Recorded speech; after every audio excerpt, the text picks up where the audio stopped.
Hi, and welcome to the Ziggy Zone. You know why I'm here. To recap Super Bowl 49. Before I get started, just want to let y'all know out there, I got it right, dog! After a season of terrible predictions, I finally got it right. It's the most important game of the season, so big ups to me. Whoop, whoop. New England Patriots managed to pull out a win against Seattle Seahawks. It was a nail biter towards the end. The first half of the game was it was really slow. Like I literally did not watch the first quarter and didn't realize that I did not watch the first quarter. The second quarter, that's when a lot of the points got on the board.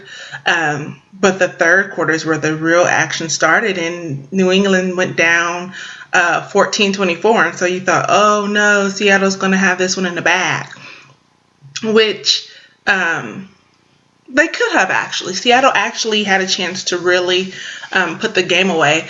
But one thing about Tom Brady is, and I've said this and I will continue to say it, is he's a magician. You have to respect his greatness. Yes, he threw 2 interceptions, but if I'm correct, I don't believe Seattle scored off of them. So you can say that at least the Patriots defense knew how to hold them, when Tom Brady made those mistakes. It was the Patriots' year. They proved to be the superior team this year, and they deserve the credit and the respect. I am disappointed in the Seattle Seahawks. I'm extremely disappointed in them by their sportsmanship at the end of the fourth quarter after Russell Wilson had thrown an interception. Because just because you're on the brink of losing, it doesn't give you a pass to be mean and to attack your opponent. I'm sure maybe there were words being exchanged out there on the field that, obviously we didn't hear, maybe we don't know about, but that is the culture of professional sports in general, whether it's football, basketball, or what have you. I mean, that's what they do. They trash talk. It doesn't give you a right to strike anyone and then to keep it going. There were several different pockets of tussling going on out there where it almost reminded me of the Indiana Pacers and Detroit Pistons game back in 2004 when they were at the Palace of Auburn Hills. Obviously, it wasn't that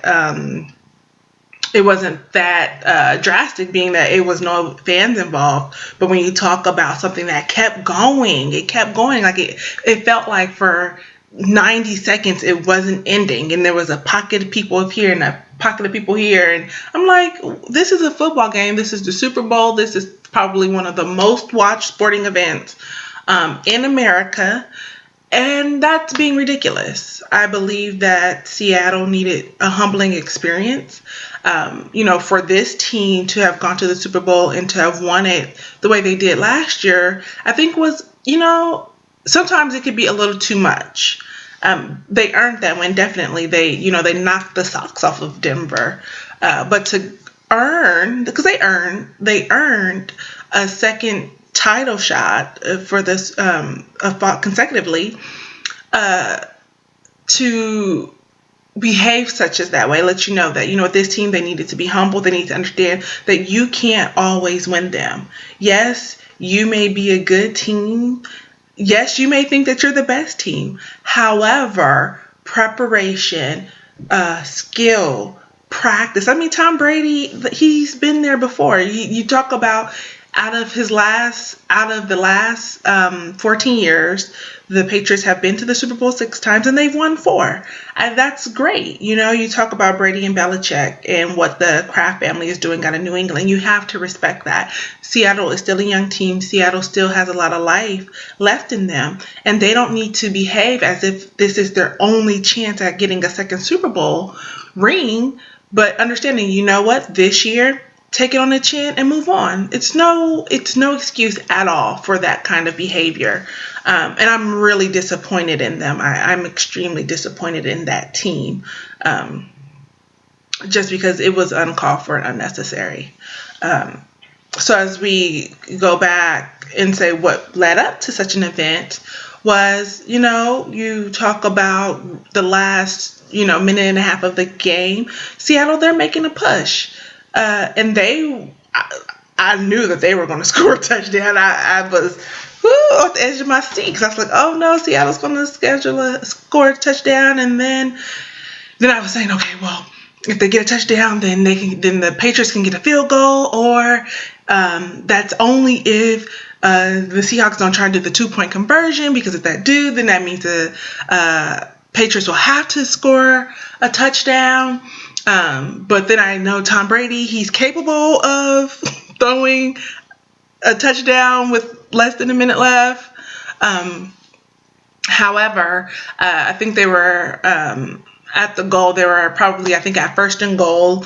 Marshawn Lynch ran the ball to the 1 yard line or something like that, which was amazing that he got stopped at that 1 yard line, because he's a thick man. I'm sorry, he's not a boy, he's a man. He's a thick guy, I'll say that.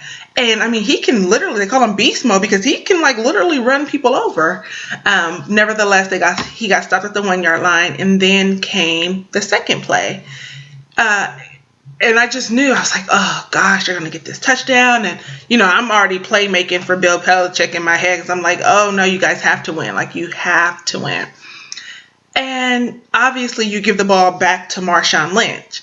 Now, people will say that this was the worst play call in Super Bowl history because, Seattle's offense decided to go with a pass play. And had this pass play not been intercepted, it was a touchdown. We wouldn't hear about it. People wouldn't be talking about it at this point. People want the heads of Pete Carroll, his offensive coordinator. But had it worked, we wouldn't be sitting here talking about it.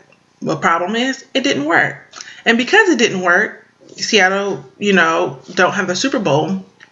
And it leaves everyone wondering, why wouldn't you give the ball to Marshawn? You would want to run the ball in. And I was thinking, after reflecting, well, if you wouldn't run the ball in, at least a quarterback sneak, you're on the 1 yard line. I mean, the Patriots, their line, it's not that big of a line. Other teams where you'll be like, oh no, we're not going to do a quarterback sneak, because, they have guys that pack it.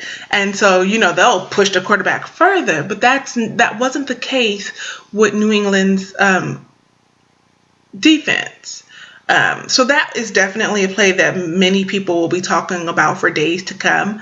I'm actually excited to hear what other commentators have to say about it. Just because, the Twitter and Facebook, everyone was talking about it. That was the worst play call, and why wouldn't you give the ball to Marshawn? And obviously Seattle, they knew they had their game plan. They knew what they wanted to do. Unfortunately, when it came to double zeros at the end of regulation, they just didn't have more points.